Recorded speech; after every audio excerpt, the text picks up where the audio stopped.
Hello everyone, I hope you are doing well. Welcome to this platform. तो आज हम इस वन शॉट सीरीज में आज हम एक नए अध्याय के बारे में बात करेंगे जिसका नाम है रासायनिक बलगतकी। तो चलिए स्टार्ट करते हैं। देखिए, रासायनिक जो बलगतकी चैप्टर है, यहाँ एक वर्ड आ रहा है बलगतकी, जो कहते हैं काइनेटिक्स। ये जो काइनेटिक्स वर्ड है, ये ग्रीक शब्द है काइनेसिस से लिया गया है, जिसका शाब्दिक अर्थ होता है गति। मतलब काइनेटिक जो शब्द है वो ग्रीक वर्ड काइनेसिस से लिया गया है, जिसका मतलब होता है गति। अब ये किस प्रकार की गति की बात यहाँ पे चल रही है? तो देखिए, यहाँ पे जो गति की बात चल रही है वो रासायनिक अभिक्रियाओं की गति की बात चल रही है। रासायनिक अभिक्रियाओं की गति का क्या मतलब है कि रासायनिक अभिक्रिया किस गति से या किस वेग से, गति का संदर्भ यहाँ पे वेग से लिया गया है, किस वेग से क्या हो रही है और रासायनिक अभिक्रिया घटित हो रही है, उसका वेग, उसका ताप, उस पर सांद्रता, दाब, इन इत्यादि का किस प्रकार का प्रभाव उस पर पड़ रहा है, इन सब का अध्ययन हम क्या करते हैं इस अध्याय में या इस चैप्टर में करते हैं। तो चलिए देखते हैं इसको। तो देखें क्या होता है रासायनिक बलगतकी। तो देखें, रसायन विज्ञान की वह शाखा जिसके अंतर्गत विभिन्न रासायनिक अभिक्रियाओं के वेग तथा वेग को प्रभावित करने वाले कारकों जैसे ताप, दाब, सांद्रता इत्यादि का एवं अभिक्रिया की क्रियाविधि का अध्ययन किया जाता है, उसे क्या कहेंगे हम? उसे कहेंगे हम रासायनिक बलगतकी। ये जितने टर्म आ रहे हैं, अभिक्रिया का वेग, इसको हम अभी आने वाले अगले कुछ समय में क्या करेंगे, इसको डिस्कस करेंगे। तो इनका अध्ययन क्या करते हैं इस चैप्टर में हम करते हैं। अब देखें, ये जो अभिक्रिया का वेग है उसके आधार पर रासायनिक अभिक्रियाओं को 3 वर्गों में बांटा गया है। कौन कौन से हैं वो? तो देखें, पहली जो अभिक्रिया है वो तीव्र अभिक्रिया। तीव्र अभिक्रिया का क्या मतलब है? तीव्र अभिक्रिया का ये मतलब है कि जिसको घटित होने में या जिसको अभिक्रिया को संपन्न होने में बहुत अल्प समय लगता हो, जैसे 10⁻³ सेकेंड में क्या हो जाए, वो संपन्न हो जाए। इसे तात्कालिक या आयनिक अभिक्रिया भी कहते हैं। उदाहरण के तौर पे जो जितने भी उदासीनीकरण अभिक्रियाएं होती हैं या अवक्षेपण अभिक्रियाएं जो होती हैं, वो क्या होती हैं? वो तीव्र अभिक्रियाएं होती हैं। इसके बाद है अतिमंद अभिक्रिया। अतिमंद अभिक्रिया मतलब में क्या होगा कि वो यह अभिक्रिया क्या होगी, उस पर समय लगेगा और काफ़ी समय हद तक समय लगेगा उसमें। जैसे लोहे पर जंग लगना। लोहे पर जंग लगना ये जो प्रोसेस है वो एक लंबा समय लगता है इसमें, लोहे पे जंग लगने में क्या है, तो इसे क्या कहेंगे हम? अतिमंद अभिक्रिया। वैसे ही हीरे का ग्रेफाइट में परिवर्तन, मतलब जो हीरा होता है सो ग्रेफाइट में परिवर्तन होने में काफ़ी समय लगता है, तो इनको कहेंगे हम कि वो क्या है? अतिमंद अभिक्रियाएं हैं। कुछ और अभिक्रिया होती हैं जैसे मंद अभिक्रिया। ये मंद अभिक्रिया क्या होगी? तो ये मंद अभिक्रिया जो होगी वो कुछ घंटों या मिनटों में क्या हो जाए, संपन्न हो जाती है। जैसे नाइट्रोजन पेंटॉक्साइड, ये टूटकर नाइट्रोजन डाइऑक्साइड और ऑक्सीजन गैस में ये टूट जाएगा। तो देखें, ये जो मंद अभिक्रिया है जो कुछ घंटों कुछ मिनटों में संपन्न हो रही है, इस अभिक्रिया का वेग, ताप, दाब, सांद्रता इत्यादि का अध्ययन हम आसानी से कर सकते हैं, जो यहाँ पे हम नहीं कर सकते हैं। इस अभिक्रिया में चूंकि ये बहुत जल्दी अभिक्रिया संपन्न हो जा रही है, बहुत तेज हो रही है अभिक्रिया, तो यहाँ पे इनका अध्ययन करना संभव नहीं है। ये अभिक्रिया बहुत स्लो हो रही है, बहुत धीमी धीमी गति से हो रही है, तो यहाँ भी ताप, दाब, सांद्रता इत्यादि का अध्ययन करना थोड़ा सा मुश्किल काम है। लेकिन ये मंद अभिक्रिया जो होती है उसमें हम अभिक्रिया के वेग, ताप, दाब, सांद्रता इत्यादि का क्या कर सकते हैं, हम अध्ययन आसानी से कर सकते हैं। तो इस चैप्टर में या इस अध्याय में हम मंद अभिक्रियाओं के बारे में ही अध्ययन करेंगे।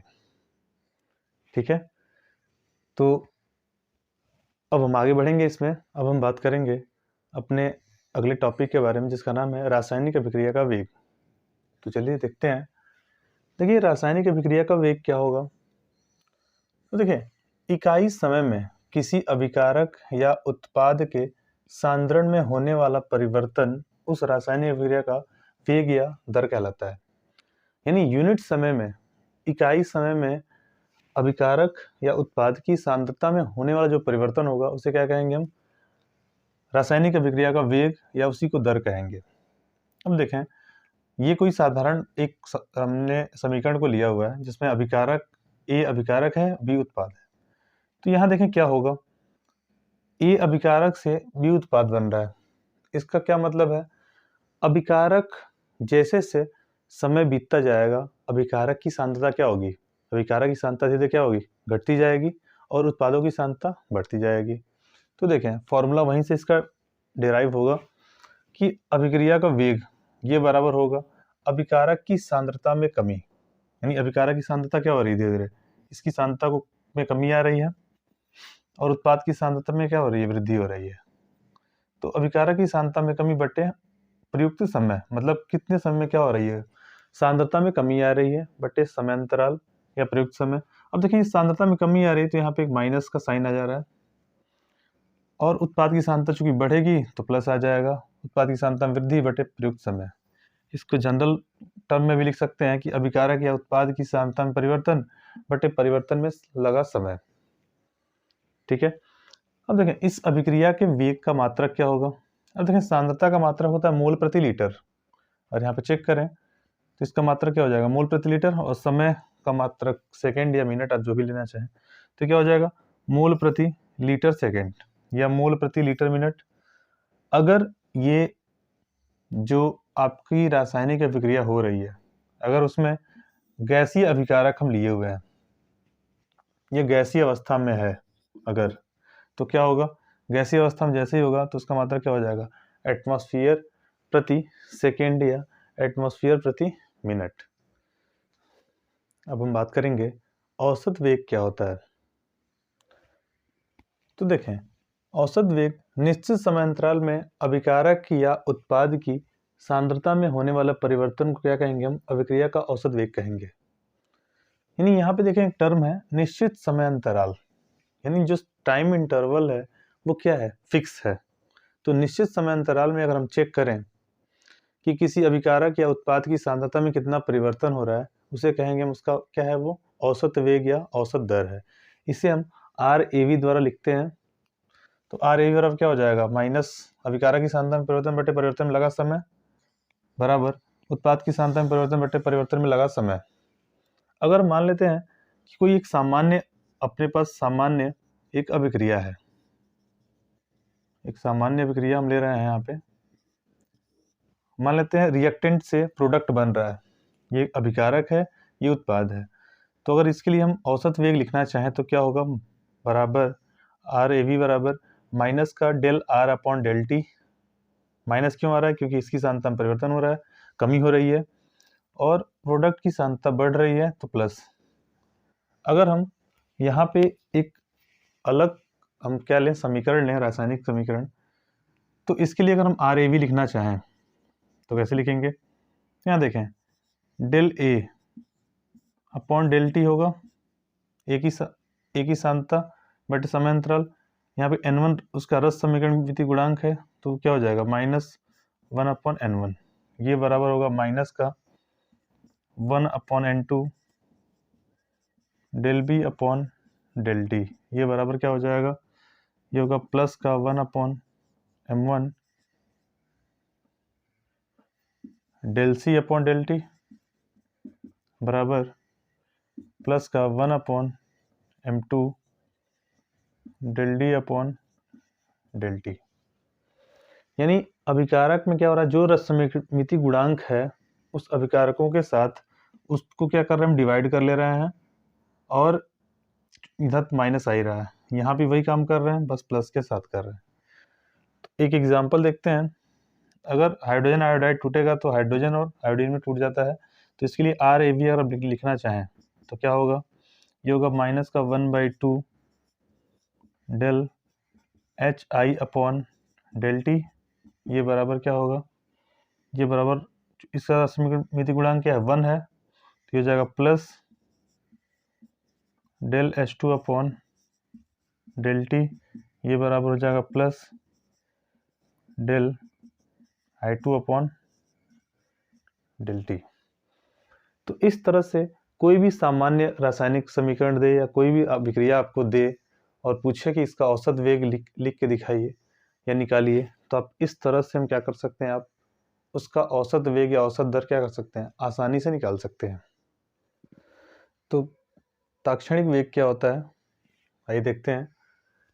देखिए, किसी निश्चित समय या क्षण पर क्या होगा, अभिकारक और उत्पाद की सांद्रता में जो परिवर्तन होगा उसे क्या कहेंगे हम, ताक्षणिक वेग या ताक्षणिक वेग या दर कहेंगे। तो यहाँ पे एक शब्द आ रहा है निश्चित समय, और इसके पहले जो हमने पढ़ा है वहां पे क्या आ रहा था, वहां आ रहा था निश्चित समय अंतराल।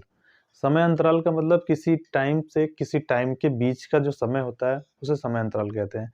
लेकिन ये क्या कह रहा है, निश्चित समय या क्षण पर। निश्चित समय या क्षण पर मान लीजिए कोई अभिक्रिया घटित हो रही है, संपन्न हो रही है, t बराबर 0 से कुछ समय तक वो क्या हो रही है, चल रही है। तो कहे कि t बराबर 5वें सेकंड पे जो अभिक्रिया का वेग निकलेगा उसे क्या कहेंगे हम, तो उसे हम कहेंगे कि वो क्या है, ताक्षणिक वेग है। इसे r इंस्ट से क्या करते हैं, डिनोट करते हैं या व्यक्त करते हैं। यह वेग क्या होता है, अभिक्रिया का वास्तविक वेग कहलाता है। मतलब इससे अभिक्रिया का वास्तव में उसका वेग किस प्रकार से चल रहा है, किस प्रकार से वो रासायनिक क्रिया घटित हो रही है, उसके बारे में क्या होता है, पता चलता है। तो R से अगर P में हम कोई सामान्य अभिक्रिया लें, रिएक्टेंट से प्रोडक्ट बन रहा है जो, तो इसके लिए हम ताक्षणिक वेग या R इंस्ट लिखने का प्रयास करें तो क्या करेंगे, यहाँ पे देखें डेल्टा टी क्या है, डेल्टा टी है समयांतराल। और समयांतराल क्या होना चाहिए यहाँ पे, 0, क्योंकि समयांतराल होगा ही नहीं। हम क्या कर रहे हैं, हम फिक्स टाइम पे चेक कर रहे हैं। तो डेल्टा यहाँ पे लिमिट लग जाएगा, delta t tends to 0 plus minus del R upon del t, या हम ऐसे लिख सकते हैं plus minus d r upon d t. मतलब ताक्षणिक वेग निश्चित समय पे अभिक्रिया का वेग के बारे में बताता है, और औसत वेग जो है वो क्या होता है, एक समय अंतराल के बारे में उस रासायनिक अभिक्रिया के वेग के बारे में बताता है। अब हम बात करेंगे अभिक्रिया के वेग को प्रभावित करने वाले कारक, ये कौन कौन से होते हैं। तो देखें, अभिक्रिया के वेग को प्रभावित करने वाले कारक कुछ लिखे हुए हैं इसमें। सबसे पहले बात करते हैं सांद्रता। तो देखिए, जो सांद्रता होती है, सांद्रता क्या होता है, सांद्रता होता है मोल प्रति लीटर। मतलब एकांक आयतन में पदार्थ के मोलों की संख्या को क्या कहेंगे हम, उसकी सांद्रता कहेंगे। तो देखें, सांद्रता जो होगा, सांद्रता को अगर हम बढ़ाएं तो क्या होगा, सांद्रता को बढ़ाने पे प्रभावी टक्करों की संख्या बढ़ जाएगी, जिससे उसकी अभिक्रिया का वेग भी क्या हो जाएगा, बढ़ जाएगा। यानी अभिक्रिया का वेग जो है वो सांद्रता के क्या होता है, समानुपाती होता है। सांद्रता बढ़ाएंगे अभिक्रिया का वेग बढ़ जाएगा, सांद्रता को कम करेंगे अभिक्रिया का वेग भी क्या हो जाएगा, कम हो जाएगा, उसी अनुपात में। इसके अलावा ताप, तो देखें वेग जो है वो ताप के क्या होता है, सीधे समानुपाती होता है। वेग का मतलब प्रभावी टक्करों की संख्या के समानुपाती होगा। अभी हम यहाँ पे देखे हैं, प्रभावी टक्कर अगर हम ताप बढ़ाएंगे तो क्या हो जाते हैं, प्रभावी टक्करों की संख्या बढ़ जाती है, क्योंकि उनके बीच जो गति करने वाले आयन या अणु या जो भी परमाणु होते हैं वो तेजी से क्या करते हैं, गति करते हैं, जिससे प्रभावी टक्करों की संख्या क्या होती है, बढ़ जाती है, जिसके वजह से अभिक्रिया का वेग भी क्या हो जाता है, बढ़ जाता है। एक हम 10 डिग्री सेंटीग्रेड ताप अगर बढ़ाएं, किसी अभिकारक या किसी पदार्थ का 10 डिग्री सेंटीग्रेड ताप बढ़ाएं तो अभिक्रिया का वेग लगभग क्या हो जाता है, 2 गुना बढ़ जाता है। इसके अलावा उत्प्रेरक का क्या प्रभाव पड़ेगा, तो देखें उत्प्रेरक का जो प्रभाव पड़ता है वो अभिक्रिया के वेग को वो क्या कर सकता है, बढ़ा भी सकता है और अभिक्रिया के वेग को घटा सकता है। यह उत्प्रेरक की प्रकृति पर निर्भर करता है। ठीक है, तो उत्प्रेरक जैसा होगा वैसा वो अभिक्रिया के वेग को बढ़ा और घटा सकता है। इसके अलावा दाब भी एक प्रभावित करने वाले कारकों में बहुत इंपॉर्टेंट है। अब देखें, दाब अब अगर बढ़ा दें, दाब बढ़ाएंगे तो आयतन क्या हो जाएगा, कम हो जाएगा, जिससे प्रभावी टक्करों की संख्या बढ़ जाएगी। प्रभावी टक्करों की संख्या बढ़ेगी तो क्या होगा, अभिक्रिया का वेग भी क्या हो जाएगा, बढ़ जाएगा। तो दाब को भी बढ़ा घटा के हम क्या कर सकते हैं, अभिक्रिया के वेग को प्रभावित कर सकते हैं। इसके अलावा भौतिक अवस्था, यानी जो अभिकारक है उसकी किस प्रकार की अवस्था है, ठोस है, द्रव है या गैसीय अवस्था में है, किस प्रकार की अवस्था से वो बिलोंग कर रहा है, उस पर भी निर्भर करेगा कि वो अभिक्रिया के वेग को कितना प्रभावित करेगा। इसके अलावा अभिकारकों का पृष्ठीय क्षेत्रफल, यानी जो अभिकारक है उनका पृष्ठीय क्षेत्रफल कितना है, उस पर भी क्या होता है, निर्भर करता है कि अभिक्रिया का वेग। इसके अलावा उस अभिकारक की प्रकृति कैसी है, कैसा स्वभाव है उसका, प्रकृति का मतलब आयनिक है कि ध्रुवीय है, उसका माध्यम क्या है, माध्यम की प्रकृति कैसी है। तो ये जो है, ये कुछ महत्वपूर्ण जो है अभिक्रिया को के वेग को क्या कर सकते हैं, कहीं ना कहीं कुछ हद तक प्रभावित करते हैं, काफी हद तक प्रभावित करेंगे। इसमें सांद्रता और ताप और प्रेरक, ये तो बहुत ही महत्वपूर्ण है। ताप, सांद्रता और उत्प्रेरक, ये क्या करते हैं, बहुत ज़्यादा अभिक्रिया के वेग को प्रभावित करते हैं। और इन्हीं पे कुछ कंसेप्ट हैं जिनको हम आगे सीखेंगे कि क्या वो कंसेप्ट है। तो आगे बढ़ते हैं हम। अब हम बात करेंगे वेग नियम या वेग व्यंजक क्या होता है। तो देखते हैं।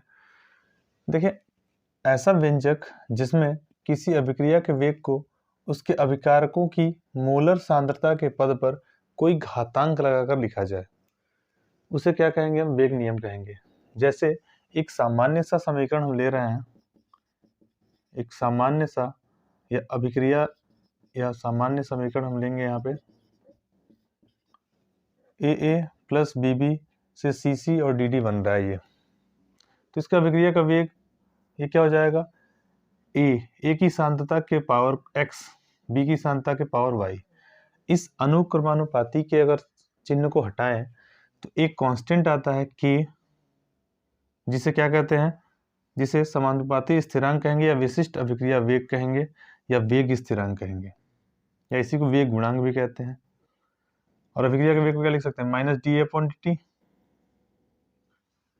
यहाँ देखें x और y दो चर राशियां आ रही हैं, ये एक्स वाई का मान इस ए बी के जो गुणांक है, स्टाइकोमेट्रिक गुणांक या रस समीकरण मिति गुणांक, उसके मान के बराबर भी हो भी सकते हैं और नहीं भी हो सकते हैं। तो इनका बिल्कुल ध्यान रखेंगे। इस अभिक्रिया को कहते हैं अवकल वेग समीकरण। अवकल वेग समीकरण। यहाँ पे देखें x प्लस वाई को अगर जोड़ दें तो हमको इस रासायनिक अभिक्रिया के कोटि के बारे में पता चल जाएगा। कोटि भी पढ़ेंगे आगे।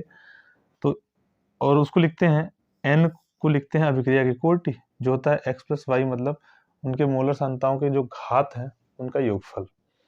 अगर हम इस k जो वेग स्थिरांक है उसका मात्रक निकालने का प्रयास अगर करें तो वेग स्थिरांक का मात्रक हम क्या कर सकते हैं, किस तरह से निकलेगा। तो देखें, ये निर्भर करेगा कि n के मान पर, n का मान क्या है, ठीक है। n का मान मतलब अभिक्रिया की कोटि, अभिक्रिया की कोटि मतलब क्या हुआ इसका, यानी k का मात्रक अलग अलग अभिक्रियाओं की कोटि के लिए अलग अलग आएगा। चाहे आप शून्य कोटि की अभिक्रिया की बात करें, चाहे प्रथम कोटि की अभिक्रिया की बात करें, चाहे द्वितीय या एंड सो ऑन। तो यहाँ पे क्या होगा, यहाँ होगा मोल के पावर 1 माइनस n, लीटर के power n minus 1, second to the power 1 minus 1।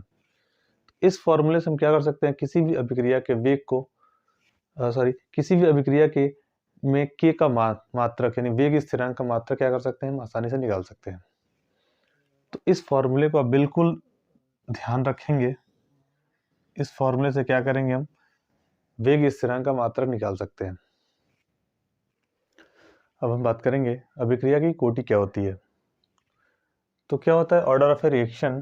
तो देखें, अभिक्रिया के प्रायोगिक रूप से निर्धारित जो वेग नियम है उसमें उपस्थित सभी अभिकारक अणुओं की सांद्रताओं के घातों का योगफल जो होगा वो अभिक्रिया की कोटि कहलाएगा। तो एक मान लेते हैं, अपने पास एक सामान्य सा समीकरण है, Na प्लस NB से C में ये उत्पाद दे रहा है। तो अभिक्रिया की दर R बराबर क्या हो जाएगा, K a to the power x b to the power y। यहाँ पे x y क्या है, ये गुणांक है घातांकों के। तो देखें यहाँ पे अभिक्रिया की कोटि क्या होगी, अभिक्रिया की कोटि को लिखते हैं n से, इसे n से रिप्रेजेंट करेंगे तो n बराबर क्या हो जाएगा, इन घातों का योगफल x प्लस वाई। अब देखें ये अभिक्रिया की कोटि यहाँ पे 0, 1, 2, 3 या फ्रैक्शन या दशमलव कुछ भी हो सकता है।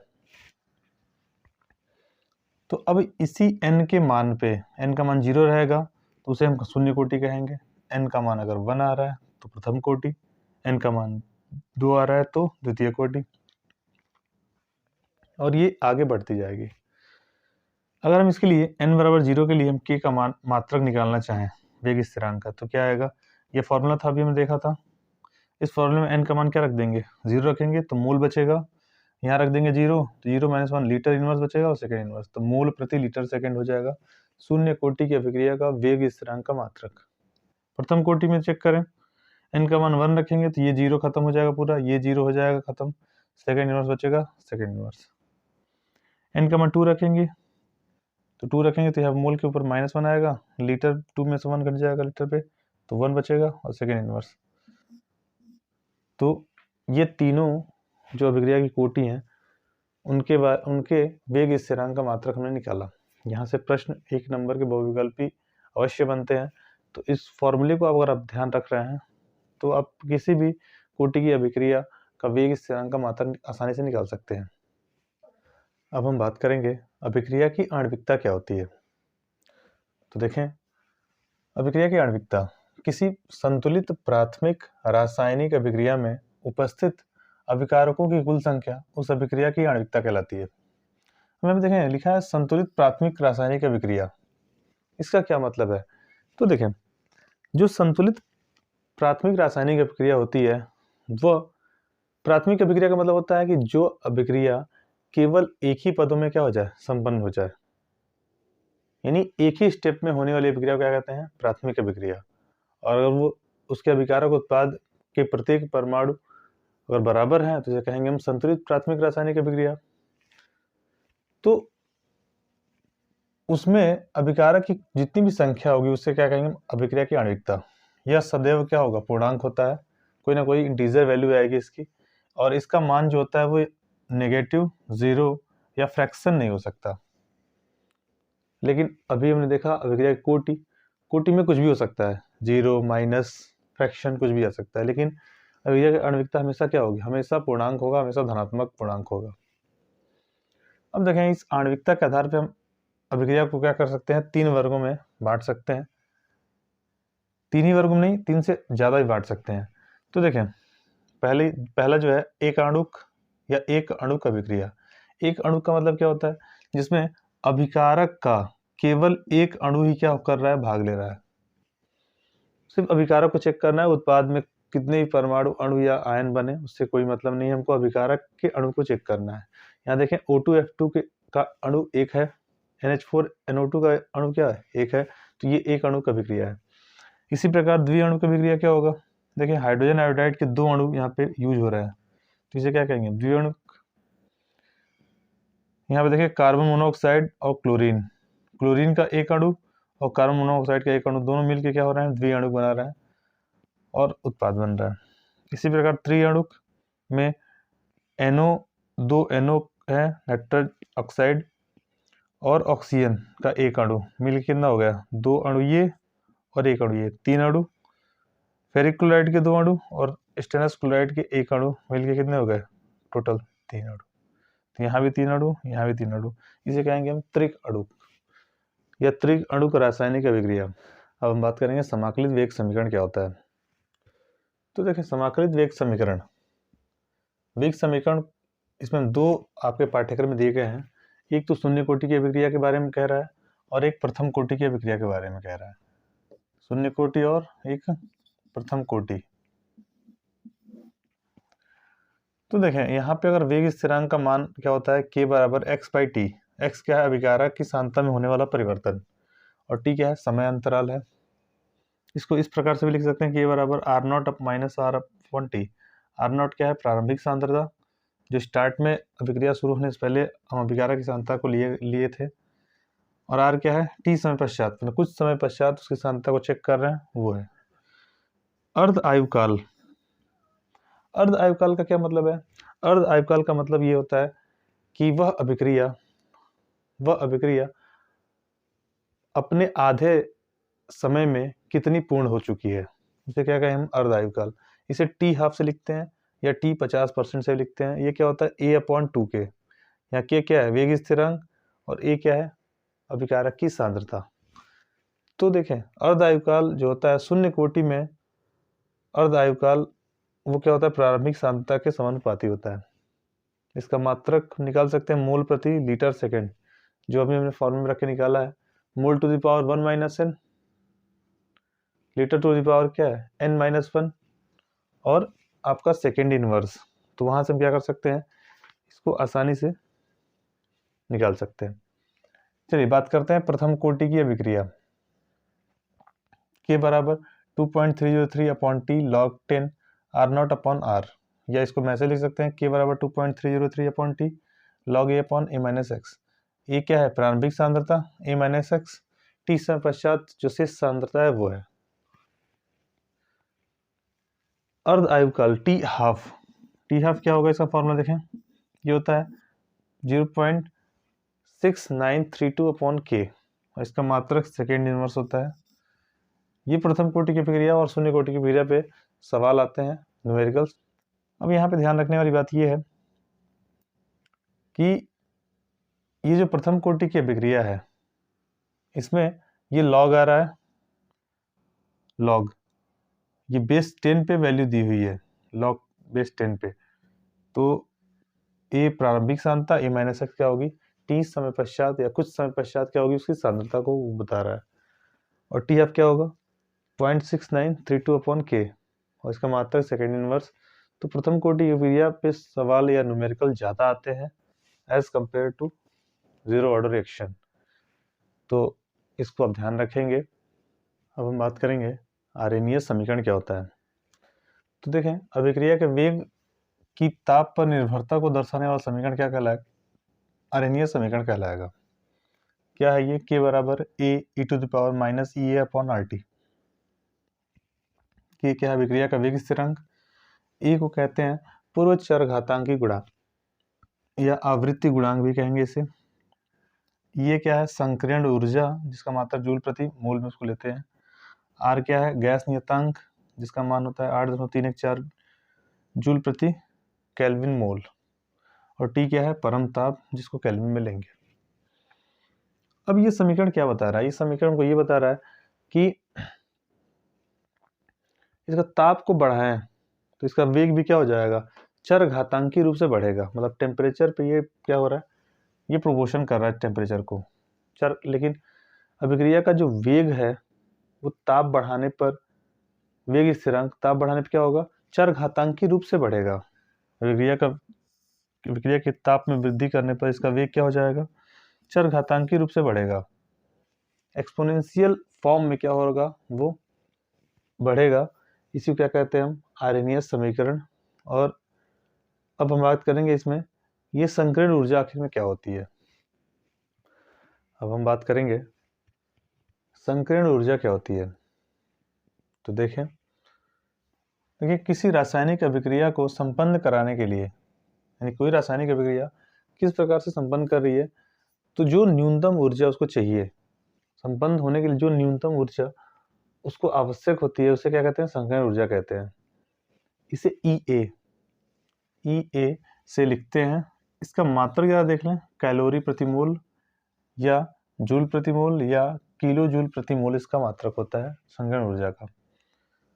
संकीर्ण ऊर्जा और अभिक्रिया का वेग एक दूसरे के व्युत्क्रमानुपाती होते हैं। मतलब अगर संकीर्ण ऊर्जा ज़्यादा है तो अभिक्रिया का वेग क्या हो जाएगा, कम हो जाएगा। संकीर्ण ऊर्जा अगर अधिक है तो अभिक्रिया का वेग क्या हो जाएगा, कम हो जाएगा। और संकीर्ण ऊर्जा का मान कम है तो अभिक्रिया का वेग क्या हो जाएगा, ज़्यादा हो जाएगा। अगर हम इस फॉर्मूले का यूज करके कुछ डिसीजन या निष्कर्ष तक पहुंचे हैं तो क्या होगा, के बराबर A e⁻−E/RT। दोनों तरफ हमने लॉग ले लिया, तो लॉग के लॉग ए प्लस लॉग E⁻−E/RT। तो देखें, ये अगर ये फॉर्मूला है ऊपर जाएगा, ये आगे आ जाएगा -E/, और इसको चेंज कर दिया लॉग 10 में तो 2.303 RT, और लॉग ई का मान बेस पे 1 होता है। तो ये फॉर्मूला बन जाएगा, एक तो log k बराबर log a minus E upon 2.303 RT। अगर हम ये ध्यान दें कि अगर T1 ताप पर दर स्थिरांक जो वेग स्थिरांक है K1 तथा T2 ताप पर वेग स्थिरांक K2 हो तो क्या करेंगे? तो देखें, log K2 अपॉन K1 करेंगे बराबर EA अपॉन 2.303 RT, ब्रैकेट में 1 upon T1 minus 1 upon T2। ठीक है, तब ये कब लागू होगा? जब तापमान अलग अलग दो तापमान दिए हों और दो उसके क्या हुए दिए गए हैं वेग स्थिरांक का मान दिया गया हो, तब ये इस फॉर्मूले का यूज करके हम आंसर निकाल सकते हैं। अब हम न्यूमेरिकल सॉल्व करेंगे। तो देखें, एक न्यूमेरिकल दिया हुआ है, सिद्ध कीजिए कि प्रथम कोटि की अभिक्रिया में 99.9% पूर्ण होने में लगा समय अर्ध आयुकाल का क्या है? 10 गुना है। तो ये प्रूविंग है, फर्स्ट ऑर्डर रिएक्शन पे दिया हुआ है प्रथम कोटि की अभिक्रिया। तो प्रथम कोटि की अभिक्रिया का फॉर्मूला क्या होता है? K बराबर 2.303 upon T log 10 A upon A minus x, ये फॉर्मूला होता है। इसको T को यहाँ लेकर आए तो T बराबर क्या हो जाएगा? 2.303 upon K log 10 A upon A minus x. हमको निकालना है T 99.9% पे, तो क्या होगा? 2.303 अपॉन K log A मान लेते हैं प्रारंभ में 100 था, 100 में से 99.9% पूर्ण हो गया। ये प्रारंभिक सांद्रता थी और ये 99.9% पूर्ण होने के बाद, तो ये कितना आएगा? 2.303 अपॉन के log 100 अपॉन, ये जब घटाएंगे तो आएगा 0.1। ठीक है, इसको सॉल्व करेंगे 2.303 अपॉन के log, ऊपर नीचे क्या करें हम? 10 से गुणा कर दें तो ऊपर हो जाएगा 1000, नीचे हो जाएगा 1। इसको क्या लिख सकते हैं? log 1000, log 1000 का मतलब 10 पे पावर 3, तो इसको हम ऐसे भी कर सकते हैं 2.303 अपॉन के log 10 के पावर 3, 3 आगे आ जाएगा, ये जगह 3 गुणे 2.303 अपॉन के log 10 का मान 1, तो ये इतना आया। अगर हम T हाफ देखें, T हाफ वो कितना आता है? 0.6932 अपॉन के। तो ये आपका क्या है? ये है T 99.9%, दोनों को डिवाइड कर लें तो क्या हो जाएगा? T 99.9% अपॉन T हाफ %, ये जगह 3 गुणे 2.303 अपॉन के डिवाइड बाई 0.6932 अपॉन के से क्या कैंसिल हो गया? इसको गुणा करेंगे तो कितना आएगा? 3 3 जा 9, 3 0 0, 3 3 जा 9, 3 2 जा 6, 6.9 आएगा। हाँ ठीक है, तो इतना आएगा। अब देखें ये ऊपर चला जाएगा, ये नीचे, तो उस हिसाब से क्या होगा? 0.6932, तो डिवाइड करेंगे तो आएगा 10, तो उस हिसाब से क्या हो जाएगा? ये T 99.9% बराबर ये 10 आएगा सॉल्व करने के बाद, 10 गुणे T हाफ। और ये पूछा जा रहा था कि बताइए कि अभिक्रिया 99.9% पूर्ण होने में लगा जो समय है ना, वो अर्ध आयुकाल का 10 गुना है। तो जो 99.9% पूर्ण होने में जो लगा समय होगा वो अर्ध आयुकाल का क्या होगा? 10 गुना होगा। तो इस तरह से हम इस न्यूमेरिकल को कर सकते हैं। ये एनसीईआरटी किताब का ही न्यूमेरिकल है, बहुत ही इंपॉर्टेंट है, कई बार ये पेपर में आ भी चुका है। एक और सवाल देखते हैं, क्या कह रहा है? सिद्ध कीजिए कि प्रथम कोटि की अभिक्रिया का 3/4 पूर्ण करने में लगा समय अर्ध अभिक्रिया को पूर्ण करने में लगे समय का 2 गुना होता है। तो ये भी सवाल इसके पहले वाले सवाल के जैसा ही है, तो चलिए करें इसको। तो देखें, अगर हम बात करें टी बराबर क्या होगा? 2.303 अपॉन के log बेस 10, ए अपॉन ए माइनस एक्स, ये है फॉर्मूला। तो अगर हम टी निकालें 3/4 तो क्या आएगा 2.303 अपॉन के लॉग, इसको मान लेते हैं 100, प्रारंभ में था 100 माइनस 3/4 का मतलब कितना होता है, 3/4 का मतलब 75% पूर्ण हो चुका है, तो यानी 75 यहाँ रख देंगे, आएगा 2.303 अपॉन के लॉग बेस 10 100/25। इसको सॉल्व करेंगे 2.303 अपॉन के लॉग बेस 10, 25 चौक को 100, इसको ऐसे लिख सकते हैं 2.303 लॉग बेस 10 2 का स्क्वायर अपॉन के, क्या हो जाएगा 2 आगे आ जाएगा, तो हो जाएगा 2 गुणे 2.303 अपॉन के लॉग 10 2, ठीक है, इतना होगा। ये है मान लेते हैं लॉग टी 3/4 की वैल्यू, 3/4 पूर्ण होने में लगा समय हुआ। ऐसे ही टी हाफ क्या होगा, टी हाफ होता है 0.6932 अपॉन के, या ऐसे भी इसको लिख सकते हैं, या तो ये लिख लें या ऐसे लिख लें 2.303 अपॉन के लॉग ए मतलब 100 माइनस 50, ये क्या आएगा 2.303 अपॉन के लॉग 100/50, ये कैंसिल कितना 2 बन जाएगा, तो जाएगा 2.303 अपॉन के लॉग 2। अब देखें ये समीकरण 1 है, ये समीकरण नंबर 2 है, दोनों को डिवाइड कर लें, समीकरण 1 डिवाइड बाई समीकरण 2, तो क्या होगा ये टी 3/4 डिवाइड टी 1/2, ये बराबर क्या होगा 2 गुणे 2.303 अपॉन के लॉग बेस 10 2 अपॉन 2.303 अपॉन के लॉग 2 बेस 10 पे, तो देखें लॉग 2 से लॉग 2 कैंसिल हो गया, 2.303 अपॉन के 2.303 अपॉन के, क्या बचा, जितना बचा 2, इसलिए टी 3/4 बराबर क्या हो जाएगा 2 इंटू टी हाफ। ये प्रूव करना था, कह रहा है कि 3/4 पूर्ण होने में लगा समय, बताइए कि अर्ध आयुकाल का क्या है, 2 गुना है। तो बिल्कुल अगर हम आसान तरीके से करने का प्रयास करें तो ये सवाल बन जाते हैं और पेपर में जरूर ही इस तरह के प्रश्न आते हैं। अब हम अगले क्वेश्चन में बढ़ते हैं। इसमें हम क्या करना है, हमको वेग व्यंजक दिया हुआ है, इसकी कोटि को निकालना है।